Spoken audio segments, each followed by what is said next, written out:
साथियों, मेरा नाम है मयंक गौतम और आप सभी का स्वागत है आपके अपने हिंदी वाले गुरुजी चैनल में। आज का जो वीडियो है वो सूफी काव्य धारा को लेकर है। निर्गुण काव्य धारा की द्वितीय शाखा को ही प्रेम भक्ति काव्य या प्रेमाश्रय शाखा या सूफी काव्य धारा कहा जाता है। इसको प्रेमाश्रय या प्रेम भक्ति काव्य कहने का मुख्य मतलब यह है क्योंकि प्रेम से संबंधित काव्य यहाँ पर देखने को मिलते हैं, या कहा जाए प्रेम के द्वारा ईश्वर को प्राप्त किया जा सकता है, उसके बारे में यहाँ वर्णन मिलता है, इसीलिए इसको प्रेमाश्रय शाखा कहा जाता है। इसको सूफी काव्य कहने का मुख्य मतलब भी यह है कि इसके जो कवि थे अधिकतर सूफी थे या कहा जाए मुसलमान थे, इसीलिए इसको सूफी काव्य धारा भी कहा जाता है। असल में भारत में जो सूफी काव्य का प्रारंभ हुआ है या कहा जाए सूफी धर्म को लाने वाले जो थे वो ख्वाजा मोइनुद्दीन चिश्ती थे, जो 12वीं सदी के आसपास की घटना है। अगर बात करी जाए कि सूफी धर्म जो है इसके कई सारे संप्रदाय हैं, जिनमें से मुख्यतः 4 संप्रदाय भारत में देखने को मिलते हैं। जैसे कि पहला तो आपका चिश्ती संप्रदाय है, दूसरा है सोहरावर्दी। बात करते हैं आगे, लिखते चलते हैं संग की संग। पहला है आपका चिश्ती, दूसरा है सोहरावर्दी, तीसरा है कादरी और चौथा है नक्शबंदी। ये 4 संप्रदाय भारत में प्रचलित थे।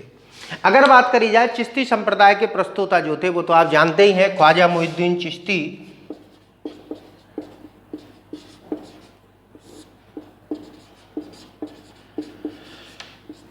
अगर सोहरावर्दी की बात करी जाए तो वैसे तो इसके इन सभी के जो प्रस्तुतकर्ता थे वो कोई और थे, लेकिन भारत की बात हो रही है, मैं भारत के हिसाब से इनके नाम बता रहा हूँ। सोहरावर्दी के जो थे वो बहाउद्दीन थे, बहाउद्दीन।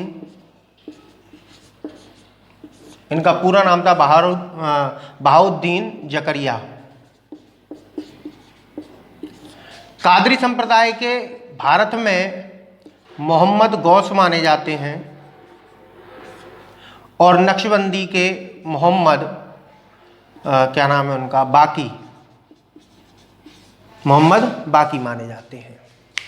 तो ये तो थे भारत में पाए जाने वाले 4 संप्रदाय जो सूफी से संबंधित थे। सबसे ज़्यादा जो प्रसिद्ध संप्रदाय था वो था चिश्ती संप्रदाय, आप जानते भी होंगे अच्छी तरीके से। अब बात करते हैं ये सूफी शब्द कहाँ से आया। सूफी शब्द को लेकर या कहा जाए इस शब्द को लेकर विद्वानों में काफ़ी मतभेद रहा है। तो अब हम बात कर लेते हैं किन किन शब्दों में क्या क्या अर्थ निकलता है। देखिए, सबसे पहले और सबसे ज़्यादा प्रमाणित जो माना जाता है वो सूफ शब्द से माना जाता है, जिसका अर्थ है ऊन। सूफ शब्द से सूफी शब्द की उत्पत्ति मानी गई है और इसका अर्थ होता है ऊन, क्योंकि ये जितने भी सूफी संत थे ये एक ऊन का बना हुआ चोगा पहनते थे और अच्छी अच्छी बातें किया करते थे या शुद्ध आचरण किया करते थे, इसीलिए इस सूफ शब्द से ही सूफी शब्द की उत्पत्ति मानी जाती है। सबसे ज़्यादा प्रमाणित यही माना जाता है। दूसरा है आपका सफ़ा। सफ़ा का अर्थ होता है स्वच्छ या निर्मल। साफ सुथरा आचरण करने वाले लोग थे, शुद्ध बोला करते थे, अच्छा बोला करते थे, इसीलिए सफा शब्द से भी कुछ लोग इसकी उत्पत्ति मानते हैं। कुछ लोग इसकी उत्पत्ति सोफिया शब्द से मानते हैं।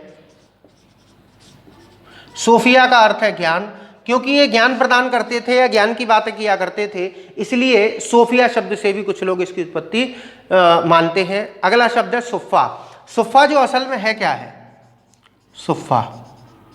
सुफ़ा अगर बात करी जाए मक्का मदीना जो मस्जिद है उसके सामने एक चबूतरा है जिसे सुफ़ा कहा जाता है, और उस चबूतरे पर बैठकर जो सूफी लोग हैं या कहा जाए जो संत लोग हैं वो ऊन के वस्त्र पहनकर अल्लाह की इबादत किया करते हैं या अपने गीत गाया करते हैं, इसीलिए सुफ़ा शब्द से भी उसकी उत्पत्ति मानी जाती है। तो सुफ़ा की अगर बात करी जाए तो एक ये चबूतरा को कहा गया है, ठीक है। तो ये 4 हैं, मुख्यतः तो ये 4 ही हैं, इन्हीं से सूफी शब्द की उत्पत्ति मानी गई है, लेकिन सबसे ज़्यादा इस सूफ शब्द से मानी जाती है।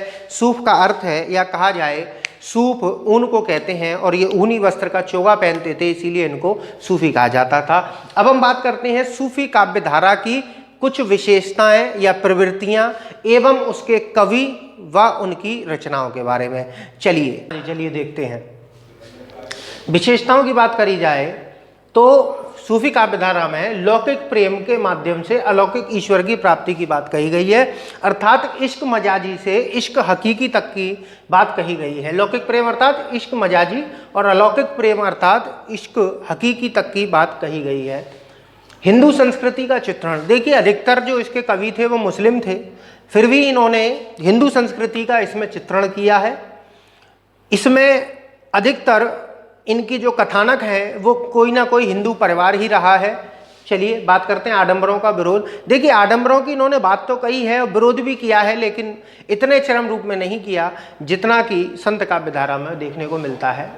फारसी मनसबी पद्धति का प्रयोग, क्योंकि अधिकतर ये जो कवि थे मुस्लिम थे, फारसी धर्म से संबंधित थे, इसीलिए इन्होंने फारसी मनसबी पद्धति का प्रयोग किया है, लेकिन कुछ विद्वान मानते हैं कि ऐसा नहीं है। चलिए, आत्मा को पुरुष तथा परमात्मा को स्त्री मानना, ऐसा आपको कई काव्यों में देखने को मिलेगा कि आत्मा को पुरुष माना गया है और परमात्मा को स्त्री माना गया है, और इन दोनों के मिलन से ही असली ज्ञान की प्राप्ति होती है।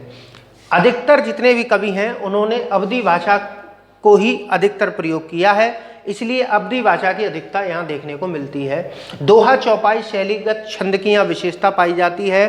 5 चौपाइयों के बाद एक दोहा देने की प्रथा, 7 चौपाइयों के बाद एक दोहा देने की प्रथा भी यहाँ पर देखने को मिलती है।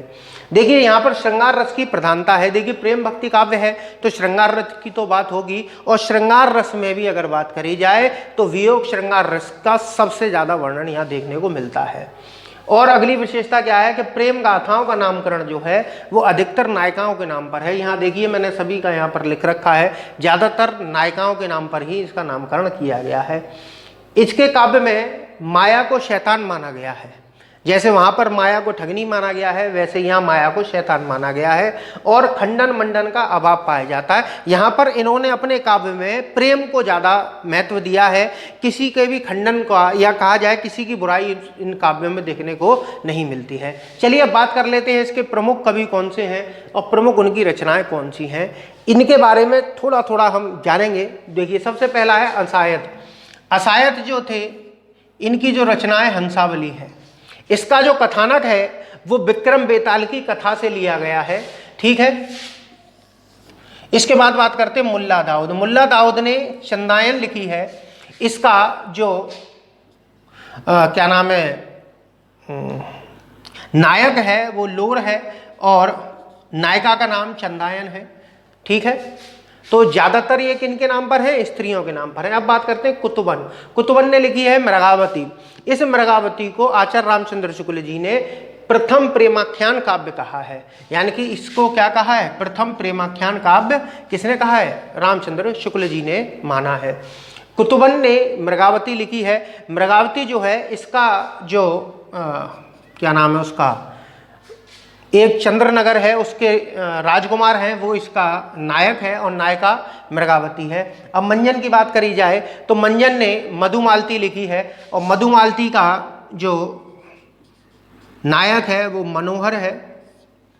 और पहली बार ये जो मधुमालती लिखी गई है इसमें पहली बार बहुपत्नीवाद का अभाव पाया जाता है। ज़्यादातर जो काव्य लिखे गए हैं उसमें एक एक नायक की कई कई पत्नियों का बारे में बात हुई है, लेकिन मंजन ने जो मधुमालती लिखी है इसमें बहुपत्नीवाद का अभाव पाया गया है, ठीक है। मनोहर इसमें इसका जो नायक है वो मनोहर है और जो इसकी नायिका है वो मधु है। और इसमें एक प्रेमा और ताराचंद की कथा भी एक साथ में चलती है। एक प्रेमा है और ताराचंद है, उनकी कथा भी इसके साथ साथ में चलती है। उस्मान ने लिखी है चित्रावली। ये जो थे ये आपके अकबर के जो पुत्र थे, क्या नाम था उनका,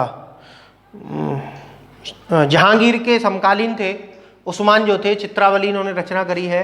सबसे ज़्यादा प्रसिद्धि जो दिलवाई है सूफी काव्यधारा को वो मलिक मोहम्मद जायसी ने दिलवाई है, और इनका ये जो काव्य है पद्मावत जो सबसे ज़्यादा प्रसिद्ध हुआ है। इसका जो प्रधान रस है वो उत्प्रेक्षा अलंकार है। देखिए रस तो वही है, ठीक है। इसका जो क्या कहते हैं, सबसे ज़्यादा प्रसिद्धि पद्मावत ने दिलवाई है। और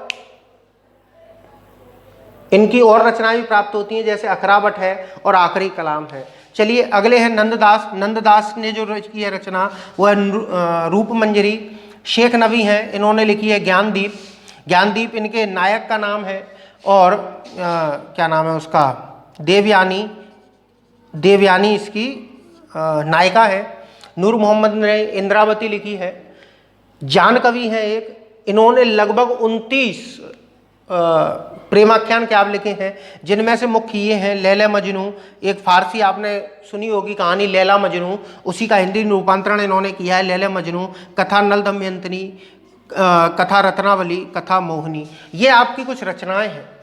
अब इनको याद करना आपको बहुत जरूरी है, क्योंकि यहाँ से प्रश्न बहुत आते हैं। और देखिए मैंने इनको कैसे याद कर रखा है, देखो हंसा अंसा, अंसा हंसा, इस तरीके से याद किया है। इसमें देखो मुल्ला ने देखा चंदा, ठीक है, इसी तरीके से वन में मृग, वन में मृग, और यहाँ क्या है मंजन, मधु मंजन करती है, ठीक है। इसी तरीके से चित्र उसे मानो, चित्र उसे मानो, मैंने इस तरीके से इनको याद किया है। और मलिक मोहम्मद जायसी वाली पद्मावत तो आपको हमेशा याद रहती है ही, बाकी की भी महत्वपूर्ण है, लेकिन सबसे ज़्यादा महत्वपूर्ण यही आपकी हैं। चलिए देखते हैं आगे, अगले वीडियो में मिलेंगे आपसे कृष्ण काव्य को लेकर। तब तक मैं आपसे इजाज़त चाहता हूँ। नमस्कार।